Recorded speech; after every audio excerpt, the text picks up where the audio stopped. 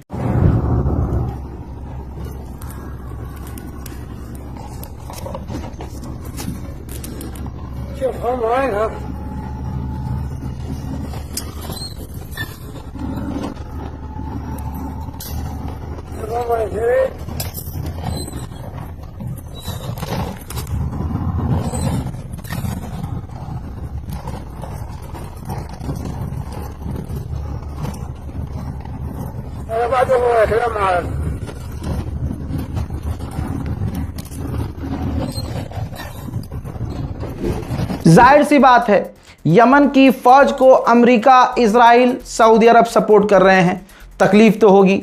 America ने तुरंत बयान जारी किया और कहा कि यह आतंकी हमला था। हूथी ने यमन के फौज के ऊपर आतंकी हमला किया है। यही अमेरिका है कि जब हूथी से ये लड़ रहे थे तो 4 दिन के अंदर डोनाल्ड ट्रंप की हालत ऐसी हुई थी कि डोनाल्ड ट्रंप ने अरब देशों को बीच में डालकर हूथीज के सामने घुटने टेक दिए थे और उनसे डील कर ली थी। एक बार फिर से भौंकना शुरू कर चुका है अमेरिका। हजरात, हूथी संगठन के कमांडर ने कहा है कि यमन की फौज को सपोर्ट सऊदी करता है और यमन की फौज के कपड़ों में सऊदी की फौज है जो बड़ा डेवलपमेंट कर रही है और ज़मीनी ऑपरेशन हमारे खिलाफ करने की तैयारी थी। इससे पहले कि वो कुछ करते, हमने ही उन पर हमला कर दिया और हमारा हमला बड़ा था।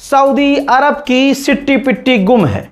सऊदी अरब ने यहां तक कह दिया है कि इराक के लड़ाके और हुथीज सऊदी अरबिया पर, यमन की फौज पर और बड़े हमले करने की तैयारी कर रहे हैं। हुती ने जैसे ही हमला किया, जरा इस ग्राफ को देखिए, सऊदी अरब का जो ऑयल एक्सपोर्ट है भाई जीरो हो गया है, बिल्कुल निचले स्तर पर आ गया है। यही नहीं, हूथी ने यमन के फौजियों से कह दिया है कि आप लोग अपने कैंप छोड़कर चले जाओ, मिलिट्री बेस छोड़कर चले जाओ, हम बड़ा हमला करने वाले हैं। अब यमन की गवर्नमेंट की तो हालत खराब है ही। यमन की गवर्नमेंट ने कहा है कि हूतीस के इन हमलों का हम सही समय पर जवाब देंगे। पाकिस्तान के प्रधानमंत्री शहबाज शरीफ की ये तस्वीर आ चुकी है, सऊदी अरब पहुंच चुके हैं, सऊदी अरब के ऑफिशियल से उनकी मुलाकात शुरू हो चुकी है, ईरान के भी मुद्दों पर बातचीत शुरू हो चुकी है। आगे की बात यह है कि अब पाकिस्तान के बाद तुर्की के राष्ट्रपति रजब तैयब एर्दोगान भी सऊदी अरबिया पहुंचने की तैयारी में है। वहीं डोनाल्ड ट्रंप ने भी डायरेक्ट फोन किया है मोहम्मद बिन सलमान को। ईरान के मुद्दे पर मोहम्मद बिन सलमान से डोनाल्ड ट्रंप ने बात की है। हजरात, गुलाबी सुअर हवाई बातें रोज करता है, हर एक घंटे में करता है। अब उसने मीडिया के सामने आकर कहा है कि मुझे लगता है जंग ईरान से बहुत जल्द खत्म हो जाएगी, क्योंकि ईरान इससे ज्यादा सहन नहीं कर सकता, ईरान बर्दाश्त नहीं कर सकता। जबकि भाई डोनाल्ड ट्रंप फ्रस्ट्रेट है। डोनाल्ड ट्रंप अपने डिफेंस मिनिस्टर पर भड़क रहा है। अमेरिका के हथियार खत्म हो चुके हैं, डिफेंस छोड़िए, लॉन्ग रेंज की मिसाइलें खत्म हो चुकी हैं, खुद नहीं झेल सकता, लेकिन कह रहा है ईरान नहीं। ईरान ने तो खामनाई की शहादत झेल ली, अली लरीजानी की शहादत झेल ली, बच्चों की शहादत झेल ली, अपने लोगों की मौत झेल ली, सुपर कमांडर्स की मौत झेल ली।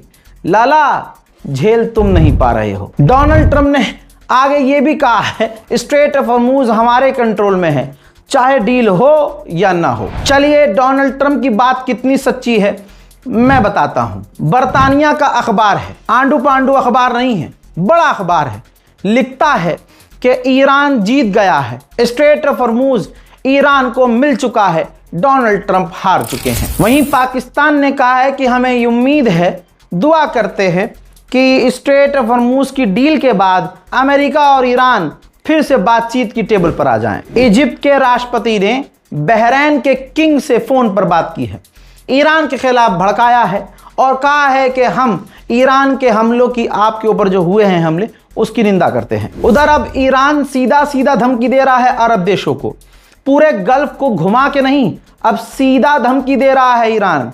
ईरान ने कहा है कि अगर हमारे पावर प्लांट पर हमला हुआ तो पूरे गल्फ को अंधेरे में हम डुबा देंगे। कहा जाता है यह आपकी जिंदगी पर भी अप्लाई होना चाहिए कि अगर कोई ताकतवर दिखे तो उससे दोस्ती करके उसे अपना बाप बनाकर उसके ऊपर उछलना नहीं चाहिए, क्योंकि जब वक्त पड़ता है वो तुम्हें बचाता भी नहीं है। याद रखिएगा, यही हाल हुआ है कुर्दिश लड़ाकों का, घर के रहे न घाट के रहे। इराक के अंदर कुर्द के जो ठिकाने थे, जिन इलाकों में कुर्दिश रहते थे, वो अमेरिका की पावर पर, अमेरिका के डिफेंस सिस्टम पर उछल रहे थे, क्योंकि उन कुर्द को बचाने के लिए अमेरिका और इस्राइल ने अपने एयर डिफेंस सिस्टम उनके इलाकों में तैनात किए हुए थे। खबर अब यह है, जो कन्फर्म है, कि अमेरिका ने कुर्द के ठिकानों में तैनात अपने तमाम एयर डिफेंस सिस्टम को निकाल लिया है। एक कुर्दिश ऑफिशियल ने कहा है कि हमने अमेरिका से रिक्वेस्ट की कि इस वक्त आप डिफेंस सिस्टम को मत निकालिए हमारे इलाकों से, क्योंकि ईरान हम पर हमला कर रहा है।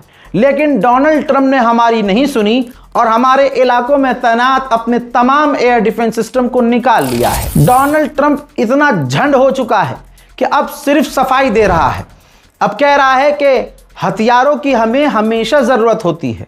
हमने फ्री में हथियार यूक्रेन को दिए हैं, हमने बहुत हथियार बांटे हैं, आज की तारीख में भी हमें और हथियारों की ज़रूरत है। हमारे पास ईरान पर बड़ा हमला करने के लिए अभी हथियार बाकी हैं। ईरान के राष्ट्रपति पेजेश्कियान ने कहा कि दुश्मन को लग रहा था कि हम पर उसने इतनी सारी पाबंदियां लगाई हैं कि हम गिर जाएंगे, कोलैप्स हो जाएगी हमारी सरकार, लेकिन ऐसा नहीं हुआ। वो हैरान है दुश्मन। ये हुआ है इसलिए क्योंकि हमारे अपने लोगों ने पानी बचाया, बिजली बचाई, और आज हम अभी भी दुश्मन के आगे डटे हुए हैं। वो तमाम रिपोर्ट्स तो आपके सामने आ ही चुकी है कि मोदी सरकार ने फिलिस्तीनियों और गाजा के लोगों का नरसंहार करने के लिए इजराइल को हथियार दिए हैं। यहाँ तक कि अदानी की कंपनी ने भी इजराइल को हथियार दिए हैं। अदानी की कंपनी भी वेपन्स बनाती है। अब इसके बाद नेतन्याहू का तमाम बयान आपने सुना कि मोदी को वो अपना दोस्त कह रहा है कि भारत से हमें बहुत सपोर्ट मिलता है। आगे अब खबर यह है कि नेतन्याहू ने प्रधानमंत्री मोदी को फोन किया है और अपने पार्टनरशिप पर आगे बात की है। इजराइल के एनर्जी मिनिस्टर ने अपने इजराइल के चैनल 14 पर कहा है, डोनाल्ड ट्रंप और ईरान अगर डील कर लेते हैं और डील के बाद अमेरिका से डील कंप्लीट होने के बाद अगर ईरान न्यूक्लियर बनाना शुरू कर देता है, यूरेनियम एनरिचमेंट करता है, कोई भी ऐसा काम करता है, लाइक वो मिसाइल भी बनाना शुरू करता है, तो हम यानी इजराइल ईरान पर हमला कर देगा। हम अमेरिका की इस डील में शामिल नहीं हैं। जो भी डोनाल्ड ट्रंप डील कर रहे हैं ईरान से, हम अमेरिका के साथ डील में शामिल नहीं हैं। आगे उन्होंने ये भी कहा है कि हम अगले 3 से 4 सालों के अंदर स्ट्रेट ऑफ हॉर्मुज से अपनी निर्भरता खत्म कर देंगे, क्योंकि हम अरब देशों के अंदर से इजराइल तक पूरी गैस और तेल की पाइपलाइन बिछाएंगे ताकि हमें हॉर्मुज की जरूरत ही ना पड़े। आदत से मजबूर इजराइल कहां मानने वाला है। लेबनान पर उसने फिर से आज भी बड़े हमले किए हैं। हजरात, लेबनान की सरकार का जो राष्ट्रपति है अमेरिका के द्वारा, ट्रंप के द्वारा चुना गया है। यह बात मैं अक्सर समझाता हूं ताकि आपके दिमाग में बैठ जाए और इंटरनेशनल पॉलिटिक्स आपको समझ में आए। हजरात, लेबनान की गुलाम सरकार की मुलाकात रोम में इजराइल से दोबारा हुई, मीटिंग हुई। मुंह पर ही अब इजराइल ने कह दिया है लेबनान के कि हम आपके मुल्क से नहीं निकलेंगे। बताइए, ये हिजड़े लेबनान की गवर्नमेंट के हिजबुल्लाह को गलत कहते हैं। हजरात, आपकी स्क्रीन पर ये इजराइल के 2 फौजी हैं। आईईडी ब्लास्ट में लेबनान में इनकी मौत हो गई। इजराइल ने तुरंत बड़ा हमला करने की तैयारी शुरू कर दी। अमेरिका को पता चला, अमेरिका ने नेतन्याहू को रोका और कहा कि लेबनान पर बड़े हमले न करना, क्योंकि हिजबुल्लाह ने कोई सीज फायर नहीं तोड़ा है। हजरात, अमेरिका के मुंह पर मूतते हुए इजराइल ने अमेरिकी गवर्नमेंट को, ऑफिशियल को अपडेट दिया है कि जो एग्रीमेंट 15 पॉइंट का आपने बनाया था गाजा में शांति के लिए, उन तमाम 15 पॉइंट्स को हम रिजेक्ट करते हैं। यूनिसेफ ने खुद कहा है, इंटरनेशनल ऑर्गेनाइजेशन यूनिसेफ, बच्चों का ऑर्गेनाइजेशन, बच्चों पर रिपोर्ट बनाने वाली, बता रही है कि जब से गाजा में सीज फायर का ड्रामा हुआ है 300 दिन हो चुके हैं सीज फायर को। रिपोर्ट के ये हिसाब है कि हर दिन इजराइल ने एक बच्चे को गाजा के अंदर कत्ल किया है। अमेरिका अपना पहला मिलिट्री बेस गजा में बना रहा है। युगांडा ने ऐलान कर दिया है कि गाजा के अंदर अमेरिकी बेस पर हम अपनी फौज भेजने को तैयार। फिलिस्तीन का कोई हाल ठीक थोड़ी है। फिलिस्तीन के वेस्ट बैंक की इलाकों की यह तस्वीर देखिए। इजराइल के सेटलर्स ने, इजरायली लोगों ने वेस्ट बैंक में घुसकर फिलिस्तीनियों के घरों में आग लगाई है, सामान लूटा है, लोगों को मारा है। ये इजराइल के सेटलर हैं। तो दूसरी तरफ इजराइल की गवर्नमेंट है, फिलिस्तीन के वेस्ट बैंक में फिलिस्तीनियों के मकानों को तोड़ रही है, सरेआम खुले में तोड़ रही है और दिन दहाड़े उनके घरों पर कब्जा कर रही है। हजरात, यहां तक कि उनकी जमीनों पर कब्जा हो रहा है। ये वीडियो देखिए। इलाके में वो जो कंटेनर टाइप का जो मकान होता है, ये घर बनाकर ट्रक पे लाते हैं और जो इजराइल ने फिलिस्तीनियों का मकान तोड़ा होता है, फिर मलबा हटा दिया जाता है, जमीन समतल हो जाती है। ये वहां पर अपना जो मकान बनाकर लाते हैं कंटेनर में, ये वहां पर सेट कर देते हैं और इस तरह से वहां पर कब्जा जारी है। इजरायली ऑफिसर ने बयान किया है कि सीरिया के अंदर तुर्की की फौज है, तुर्की का बेस है। सीरिया के बाजू में समुद्र में तुर्की का एयरक्राफ्ट कैरियर है, युद्धपोत है।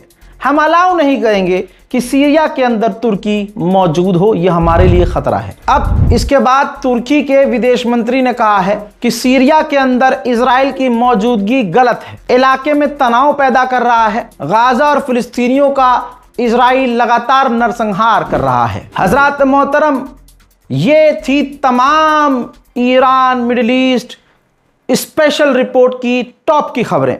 इन तमाम खबरों को सुनने के बाद मन में अगर दुआ देने का मन करे तो दीजिएगा, क्योंकि हालत मेरी इतनी ख़राब है कि मैं बोल नहीं सकता, मैं बात नहीं कर रहा हूँ।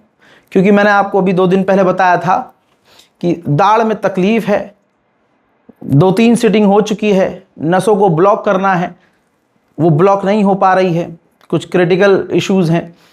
तो दाढ़ में सूजन है, ज़बान छिली हुई है, किनारे से ज़बान उस दांत से लड़ के दांत आधा टूट चुका है, तो वो ज़ख्म बन चुका है, तकलीफ़ है, ज़बान तक में सूजन है, बोलने में तकलीफ़ इतनी हो रही है कि कोई सुई चुभा रहा हो।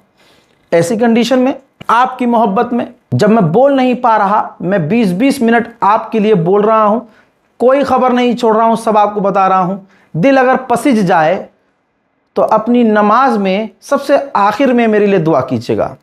दूसरी दुआ ये है, फ़िलहाल मैं परेशान हूँ घरेलू मसलों में, जैसे कि हमारे जो नाना हैं, उम्र हो गई है, 80-85 साल उनकी उम्र हो चुकी है। हालत ऐसी है कि दवा काम नहीं कर रही है, जिस्म के कई हिस्से सुन पड़ चुके हैं, लोगों को पहचान नहीं रहे हैं, ठीक है, बहुत बीमार हैं। आगे क्या होगा नहीं पता, जिसकी वजह से मेरी वालिदा परेशान है, बाप है भाई। अब मेरी माँ परेशान है तो फिर बेटा, पूरा घर की जो अभी कंडीशन है वो बड़ी दुखी कंडीशन है। यही कहूँगा, मैं मानता हूँ कि दुआओं में बड़ी ताकत होती है। मैं हाथ जोड़कर आप लोगों से भीख मांगता हूँ, मेहरबानी करके दुआ कीजिए, दुआ से बड़ी चीज़ कुछ नहीं है। मैं हूँ रज़ा और आप देख रहे थे रज़ाग्राफी। वस्सलाम।